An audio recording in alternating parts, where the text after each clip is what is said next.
ரஷ்யால 19 பயணிகள் உட்பட 22 பேரோட போன Mi-8 ரகத்தை சேர்ந்த ஹெலிகாப்டர் மாயமாகியிருக்கு. கம்சட்கா தீபகற்ப பகுதியில் பறந்துகிட்டு இருந்தப்போ ஹெலிகாப்டர் கட்டுப்பாட்டு அறையுடனான தொடர்பை இழந்ததால அந்த ஹெலிகாப்டர் என்ன ஆனதுன்னு தெரியல. தேடக்கூடிய பணிகள் தீவிரமா நடந்துகிட்டு இருக்கு. ரஷ்யால 19 பயணிகள் உட்பட 22 பேரோட போன ஹெலிகாப்டர் மாயமாகியிருக்கு. ரஷ்யாவுடைய தொலைதூர கிழக்கு பகுதியில் இருக்கக்கூடிய கம்சட்கா தீபகற்ப பகுதியில் பறந்துகிட்டு இருந்தப்போதான் ஹெலிகாப்டர் கட்டுப்பாட்டு அறையுடனான தொடர்பை இழந்திருக்கு. மாயமான ஹெலிகாப்டர் Mi-8 ரகத்தை சேர்ந்தது. 2 என்ஜின் கொண்ட இந்த ஹெலிகாப்டர் 1960களில் வடிவமைக்கப்பட்டிருக்கு. ரஷ்யால பரவலா இந்த ரக ஹெலிகாப்டர் தான் அதிகமா பயன்படுத்தப்பட்டுகிட்டு இருக்கு. மாயமான இந்த ஹெலிகாப்டர் தேடக்கூடிய பணியில மீட்பு பணிகள் முழு வீச்சுல நடந்துகிட்டு இருக்கு. கடந்த சில வாரங்களுக்கு முன்புதான் Mi-8 ரக ஹெலிகாப்டர் ரஷ்யால விபத்துல சிக்கிச்சு. இதுல உயிரிழப்புகளும் ஏற்பட்டிருந்தது.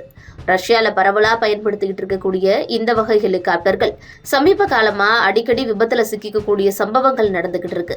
இப்போ மாயமாகி இருக்கக்கூடிய ஹெலிகாப்டரும் ஏதேனும் விபத்துல சிக்கியிருக்கா அல்லது வேற ஏதாவது சதிச்செயல் நடந்திருக்கான்னு விமானத்துடைய கதி என்னங்கிற சம்பந்தமா இப்போ வரைக்கும் எந்த ஒரு தகவலும் கிடைக்கல. மீட்பு பணிகள் துரிதப்படுத்தப்பட்டிருக்கு. ரஷ்யா உக்ரைன் இடையே சண்டை நீடிச்சுக்கிட்டு இருக்கு. 2 வருடங்களுக்கு மேலா இந்த சண்டை நீடிக்கக்கூடிய நிலையில கடந்த சில நாட்களா தாக்குதல் அப்படிங்கிறது தீவிரமடைஞ்சிருக்கு. உக்ரைன் ரஷ்யா மீது தீவிர தாக்குதலை நடத்திக்கிட்டு இருக்கு.